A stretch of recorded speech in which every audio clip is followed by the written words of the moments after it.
loolu la ak benn fànn nga xamante ni sëñ Ahmad xelam dina ci màcc loolu mu wax ñu ko tey jii Awa lan nga jàppee boobu nga xamante ni am na fa ni ko sëñ Mansour Samb waxee dafa di loo xamante ni ça n'honore pas je veux dire ñu ngi koy wax ñun ñii nga xamante ni les musulmans la ci koor goo xamante ni ñun ñëpp ñoo bokk benn réew ba pare mu am xaajatloo googu ak tiraillement boobu. ma delluwaat santaat leen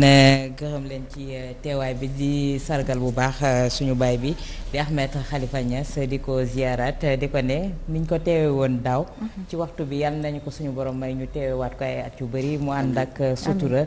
ak barke itam ci kër gi ñu nekk mu gën di law di yokk ci li nga xamante ne ci la ñuy liggéey ndax yaakaar naa ne kenn du toog di gor fa nga xamante ne fa nga toog kon luñ koy ñaanal mooy mu yokk rawatina ndaw jiite ko te ndaw di espoiru réew kon mun nañoo am yaakaar ne li ñuy waxee Walfadjri rek ceeñeer gi dina gën di law di gën di leeral li nga xamante ne moom moo di askanub Sénégal te askan wi itam di ci gis seen bopp mais comme ni nga ko waxee te oustaz wax ko léegi ma fegoo ko ci moom ci xalaat bi nga xamante ne am na ko mooy li nga xamante ne yàgg nañ ko gis ci réew mi mais tey don bi nga xamante ne moom moo ci soppeeku moo di ne Ahmed Iyane Thiam ba mu ko yoree mënoon nañu jàpp ne homme de consensus la ndax saa su nekk daan na def ba nga xamante ne xiiroo ngaayoo su amoon ca biir commission ba sax ñun duñ ko yëg wala duñ ko teggi gët wala duñ ko dégg mais bii pa nag ci ni mu demee ci kaay wutu diw ci kaay leen ñu séntu weer wi kaay leen ñu digtal ko ñi nga xamante ne ñoom di askan wi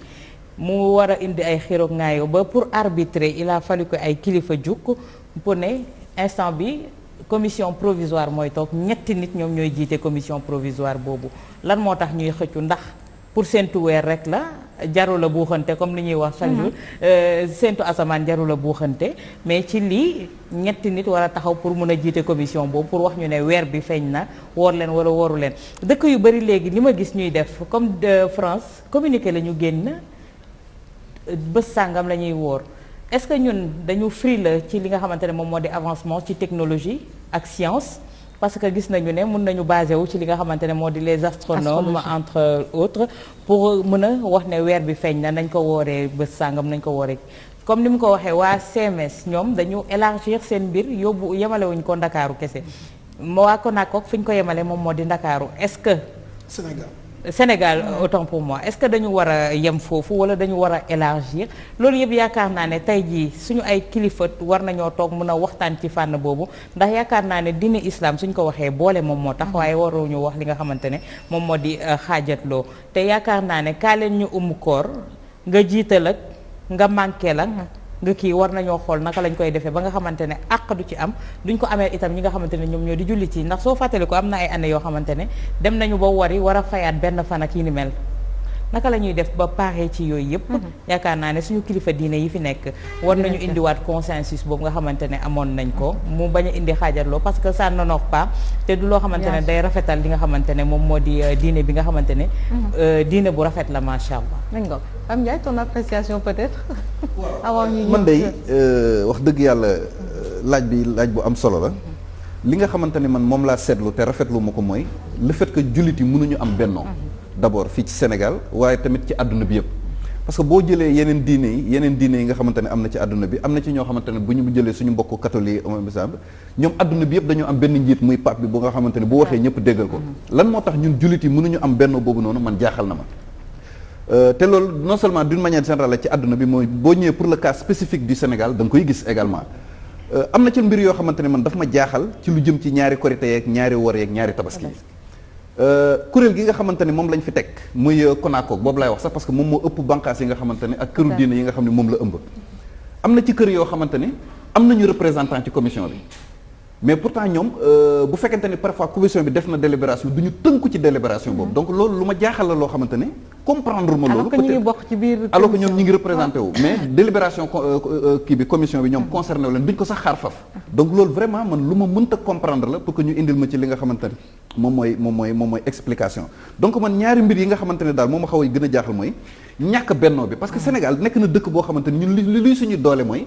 kilifa diine yi seen taxawaay dafa am solo ay régulateurs sociaux lañ lu état mën ci citoyen kilifa diine yi rek ñoo mën a yëkkati seen kàddu ñëpp appliquer li ñu wax est-ce que kon jotul tey jii nii ñu jéem a trouver solution pour que vraiment korité ñaari tabaski parfois sax ñett da nga koy gis mu nekk loo xamante ne luy jeex la est-ce que tamit waruñu xalaat réfléchir ci loo xamante ne dina bennoo mboolem diine yi waaye tamit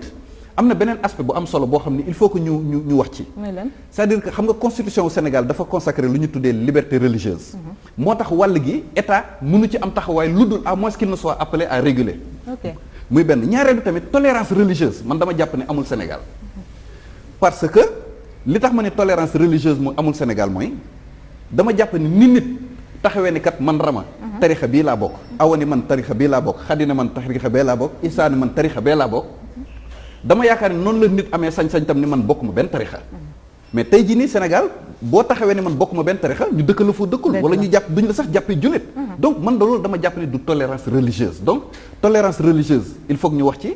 manque de coordination bi bennoo bi il faut que ñu wax ci waaye tamit xalaat ci naka la ñuy def pour vraiment jubóoli ñëpp doon benn. te tey jii ku jëloon état également dugal ko ci beneen problème lay indi su boobaa. waaw parce que état dafa am problème bi mu am mooy boo demee ci conseil dala naan liberté religieuse la consacré kenn ku ci nekk am nga droit taxawaay diine bu la neexee nga ni jullit laa bu la neexee nga ni sax man bant laay jaamu loolu moom constitution may na ko maintenant bu dee droit islamique nga loolu beneen atte lay doon léegi moo tax man ma jàpp ne dama bokk ci ñi gëm ne wàllum commission yeeg wàllum ñaari julleeg yooyu état amul ci taxawaay lenn képp la ci état mën a def mooy parce que tey bu ma nee woon man damay choisir pour woor mardi état mënu ma forcer ma woo mercredi su ma nee damay woo mercredi état mënu ma forcer ma woo mardi donc état benn taxawaay la am mooy réguler mooy lan tey jii nii kat bu fekkente ne ñun décider nañ mu encadrer loolu xool ci yan anam lay fekk see il faut que dëppoo am état ñëw fekk si dëppoo boobu nga xamante ne am na ci population bi ñu mën ci ànd mais man personnellement man sama position ci wàllu googu mooy man je suis la communauté je suis la grande masse c'est ça. La grande masse des Sénégalais mercredi la ñuy woor man mercredi laay woor donc man souci national boobu noonu en fait man mooy sama préoccupation individuelle. d'accord dinañ ci ñëw ci sëñ Ahmed par rapport ak li nga xamante ni sànq sëñ Mansour nga koy wax naan ndax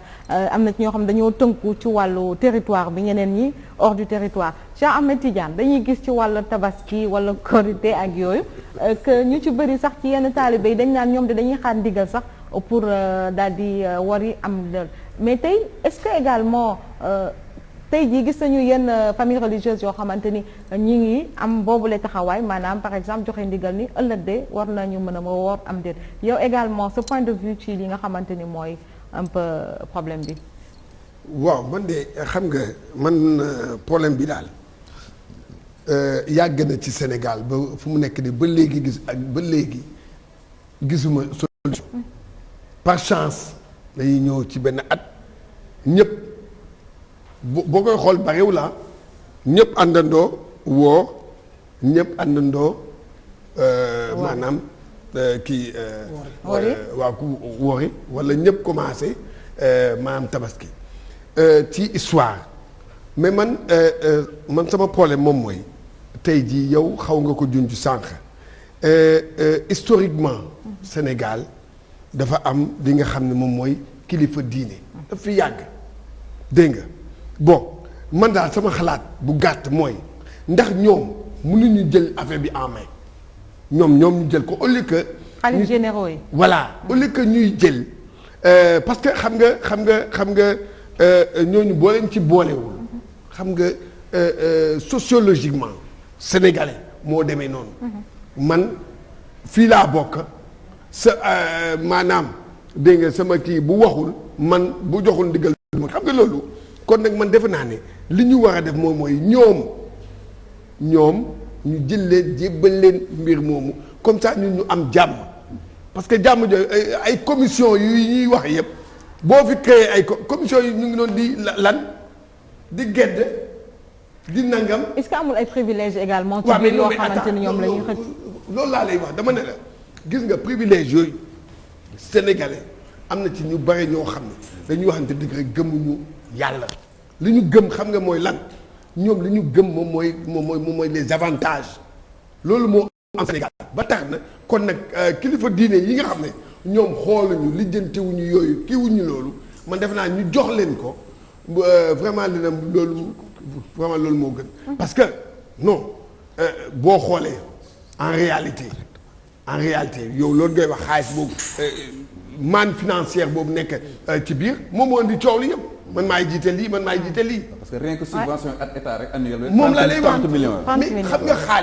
xaalis moo doy waar. nit yi xaalis fi ñu dafa am ñoo xam ne yàlla na ma yàlla baal ba mais dafa mel ni ñoom dañuy jaamu xaalis la ñuy jaamu lu ñu jaamu maanaam li nga xam ne leen nag moom mooy yàlla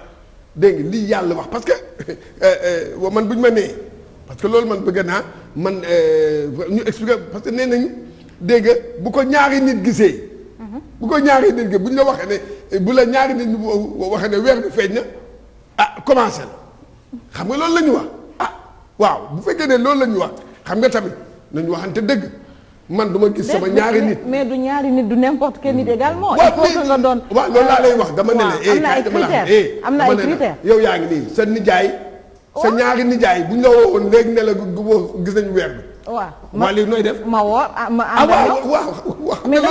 dama bëgg wax du n'importe quel nit je veux dire mën na doon xale boo xamante ni ou bien am na ay critères yoo xamante ni. xam nga li diine bi wax man loolu laay wax dama ne. loolu laa dégg loolu lañu bare di wax. ñu doon ay mukalaf voilà ñaar ñoo xam ne nii nag bëgg naa nag ñoom ñu expliquer ñu dégg nga wax ñu lan la ci di xam nga problème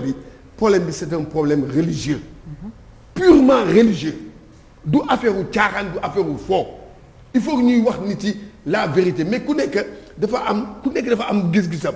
gis-gis boobu bari nag ci ñoom. moom mooy ñu indil problème bi. alors c'est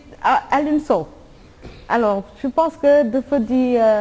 Une sempiternelle je dirais question boo xamante ni ce sera difficile de trouver une solution parce que tey jii on parle d'intérêt et même ci coow li gis nañu également ñuy wax ay agression koo xamante ni mi ngi doon wax ni dañ ko bëgg agresser et man li ma gën a jaaxal mooy on a également entendu une voix bu naan c'est dans l'intérêt de tout le monde parce que c'est dans l'intérêt de la religion parce que finalement fu ñu mujjee ministère de l'intérieur pour que ñoom ñu def arbitrage bi ak yooyu est-ce que waroon nañu egg foofu puisque c'est dans l'intérêt de la religion waruñu woon xool ku ci nekk bu amee ñu war a lâcher du lest ñu lâcher du lest un peu. xam nga Ramatoulaye évidemment sang bi ñëw suñu lay sant di la gërëm di la ziar bu wér bu fekkee ni da nga nekk un majeur incapable forcément ci ay at am nga âge bi nga xam ne am nga majorité mais forcément il y a deux solutions. ou da ngay nekk sous tutelle ou nga nekk sous curatelle da ngay nekk sous tutelle parce que sa lépp dañ la koy mënal wala nga nekk sous curatelle parce que en partie dafa am yoo xam ne dañ la koy defal je dis ça parce que bu fekkee ni dañu nekk dans un pays où dañu organiser d'une manière pays à 95% de musulmans depuis des siècles 2-3 si je m'abuse ñu ngi nekk ay musulmans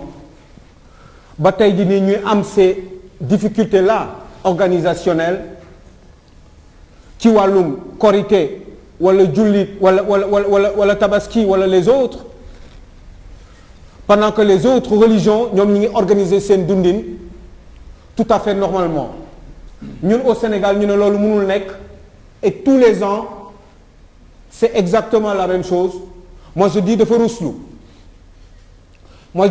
parce que ça voudrait dire que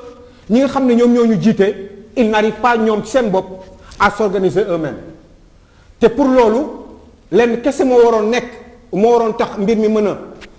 a organisation bu mën a normal mooy ñoom ñu am fu ñu pardon mais je pense que ni boo tolloo fenn ci yàlla am na ay détails yoo xam ne waroo ci dugg xaalis warul la jiital mbirum alalu àdduna moi je parle du périssable parce que lépp day jeex warul tax nga mën a di jouer sur des calculs ba muy flagrant à ce niveau-là à ce point donc moi j'ai envie de dire que c'est une honte parce que finalement Arabie Saoudite Makka 3 heures de différence la ñu am entre ñun ak ñoom ñun bu ñu jullee 17 heures ñoom ñu ngi julli timis il me semble waaw kon 3 heures de différence kese man d'accord naa ñoom bu ñu jullee 6 heures du matin bu ñuy julli 6 heures du matin ñuy julli tabaski ñun ñu julli 11 heures parce qu'il y a 3 heures de différence. Parce que kii bi bokkul. waaye ñu ne ñun il faut ñu def 24 heures pour julli le lendemain juste parce que dafa am commission boo xam ne dajaloo nañu nee na ñoom gisuñu weer bi te ñoom ñooy décider. alors léegi mais bu ñu fekkee ne dañuy dem màkk dañuy julli màkk dañuy loolu ñuy def màkk aj màkk. mais nañu aj différemment dans ce cas-là. dafa am benn béréb boo xam ne moom mooy le sanctuaire mooy le centre de la piété j'allais dire de la religion musulmane. donc foofu noonu moo war a nekk référence bi nekkuñu à 24 heures de la Mecque te ñooñu bu ñu décidé ak seeni commission à moins que Sénégal rejeté leen mais ñooñu bu ñu décidé war nañu mën a nekk en accord pour mën a prendre une décision par rapport ak cette référence là qu'est la Mecque nga xam ne foofu la yonent Yàlla Muhammad sallallahu alayhi wa sallam tëdd. donc je ne peux pas comprendre ñuy def 24 heures après di ko julli juste parce qu'il y a une commission boo naan mais ngelaw leeg ay nuages yeeg léegi lépp a ngi fii le temps change. donc forcément man mënuma imaginer ñuy toog 24 heures parce que juste il y a une commission mais c'est quoi cette commission là finalement je crois que ce qu'il faut faire mooy ñu waxante dëgg te yàlla tax. yaa ngi dégg ces gens-là qui je pense que ni ils sont surtout animés ou habités par le périssable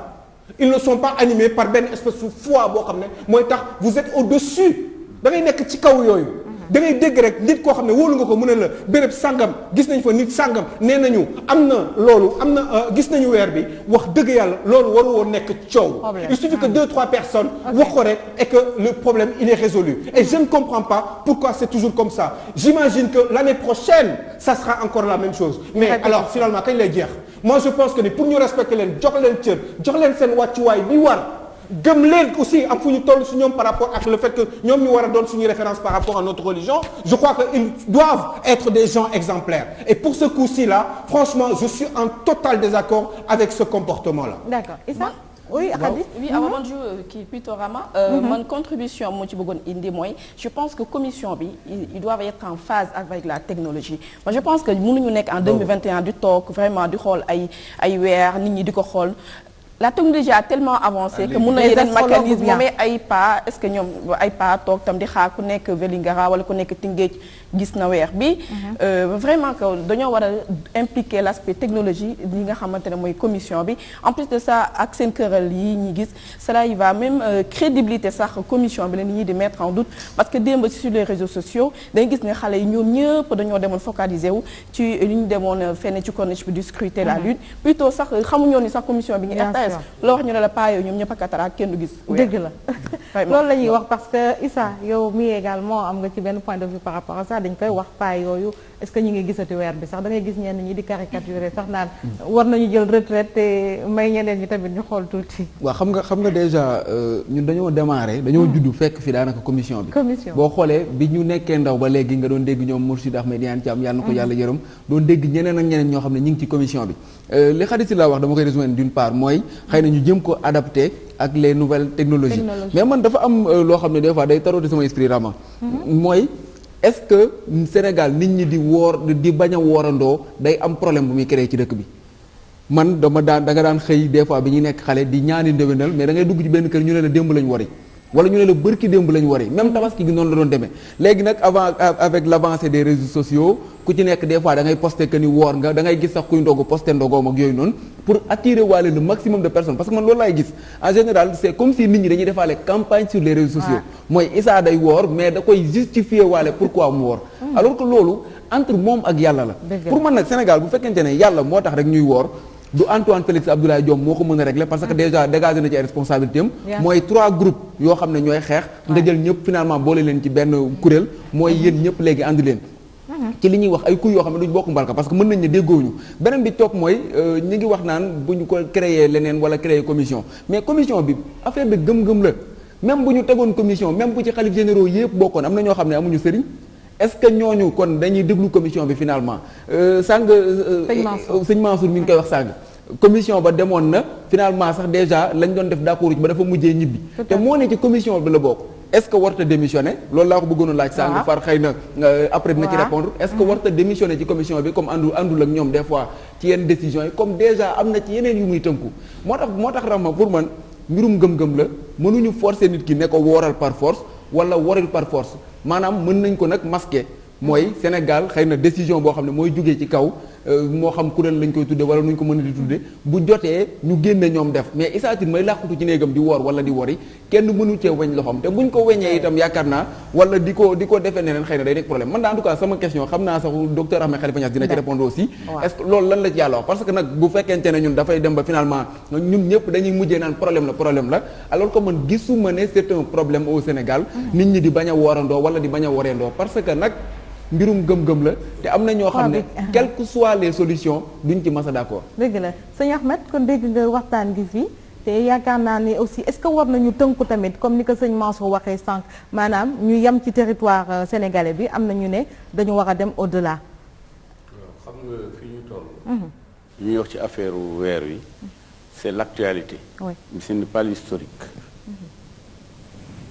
jamono yi nga xam ne. les années 60 di nuy wax rek 58 60 62 yooyu yëpp daanaka ñetti nit ñoo daan échanger téléphone ñu koy yëg ñëpp daan naa toog Baye Niass sama rakki Baye mu jël téléphone am woote booba kër sëñ Fallou pour jot ko da ngay demander le 3 à Mbacké téléphone numéro 3 xam nga sax dana reeloo waaw mu daal te booba téléphone yi may ceen da ngeen di kër après nga allo bu mu yàgg xaw a fébrile nga may ceen waaw mu bàyyi ñes du daan jël woo sëñ Fallou ne ko wax leen ndax wér na ci yéen ñu woor mu ne ko ñun gisaguñ dara waaye yéen it bu dee gis ngeen ko wax leen ñu woor moo Alaaji Amadou Lamine Diène joo jamono di ilimaani Ndakaaru daan nañ yoo góor ñu Amat Bouye Guèye ca jumaay Abidjan ca Treichville am na góor guñ daan woo góor gu sant lii guñ daan woo Kayhaydi Kayhaydi tey ci Mauritanie la waaye nag ba tey territoire sénégalais la dañ leen ko abal rek beneen bi donc buñ defaan noonu dès que kenn Alaaji Amat dem Sokone ci liñ daan oola bokk buñ defee loolu ba kenn waxee ne wér na ci ma rek ñu naan ne woor leen wala woor leen wér na ci diw ak diw ak diw parce que ñooñu dañoo am crédibilité boo xam ne dara jaralu leen ñu wax lu leen wóorul te it doyloonte bi am danaa ubbi nag benn parenthèse pour wax ne ñun ñëpp am nañu droit ak respect pour Ahmed Iyane Thiam mi nga xam ne moom moo sos commission bi doxal ko ba fii ñu toog te it maa ngi wax ne mën naa wax ne sama yaay moo ko yar mu nekkoon suñu magu néegu ndey man ak Sidi Lamine benn dërëm mosu koo tax a def dara danaa la jox exemple boo xam ne xëy na si orge am na fi benn terrain 1 hectare boo xam ne mi ngi commencé EMG jëm ci Mariama Niass depuis les années 60 lañ ko joxoon ICM mu jiitu ko toog naa ba tàyyi ma ñëw ne ko diw soxla na terrain bi mën na ci def ba 2 milliards mu ne mukk man bu ma doon téye xiifit wax dëgg yàlla kenn du ma ger waaw may xam le ne moom affaire alal mosu ko ci intéressé moom li mu doon xëccu mooy jullit ñi kaay li nekk benn bokk seeni kore ak seeni ki amul leen lu dul loolu ba mu koy laata defit waxoon na ci kilifa diine yu mag yi mu ñu neexee ne ñoom ñooy yore tarixa yi ci réew mi waaw léegi nag gannaaw bu loolu amee am na ñoo xam ne xamaguñ leen waaye Thierno Ahmed Iyane Thiam dox na ay weer ci mbiri weer yi te amul jamono yoo xam ne amul sax lu mu jëlee taxi yenn da koo dox yenn yi mu ñu ko yóbbaale waaye mosu ko def ngir àll waaw léegi nag gannaaw bu loolu amee alxuraan bu waxee yàlla wax nit ñi dañu ne tekk problème bi yépp li yàlla wax lenn rek la dafa ne lii nii la ko waxee mu ne ñi ngi lay laaj ci feeñu weer yi foo sax waxi benn weer yi la wax ndax bu dul koor yeneen weer a ngi fi du dëgg ay baraxloog day ji koor ak maamum koor ñi ngi lay laaj ci weer yi séentu weer yi anil ahillati bu doon benn bi hilaal lay wax mu ne waxal yow yonent bu ñu laaj ne loolu ay wàññi la mooy lu tolloog les français de calendre ci la baatu calendrier jógee calende yooyu ñu la koy laaj mu ne am na ci loo xam ne pour njëriñi nit ñi ñu déggee ca mbay mi yenn tàng yi xam nga tey boo toogoon tey ñëw Cap-Vert mu am muy wisiisal nga ñëw jëmbat ca gerte ñu ne la kii weer sàngam la loolu mu tax weer yi mbay mi yeeg weer yi nangam bi loolu amee nag mu ne waaye nag fa mu jëm dëgg-dëgg li tax a jóg seentu weer mooy aj li naasi wal xajji baatam aj la wax te yonti wax na feneen ne aji mooy arafa taxaw arafa maanaam alxajju arafa yonent bi neen aj mooy ko taxaw arafa lii ñuy séentu tey moo ñuy guidé bañ dem taxaw arafa loolu nag mënuñ koo xamee Mbadakhoune mënuñ koo xamee Saareya dégg nga Makka centre suñu centre diine la comme xol bii lii mooy centre bi fa la alxuraan njëkk a wàcc fa la yonent bi juddoo fa la dëkk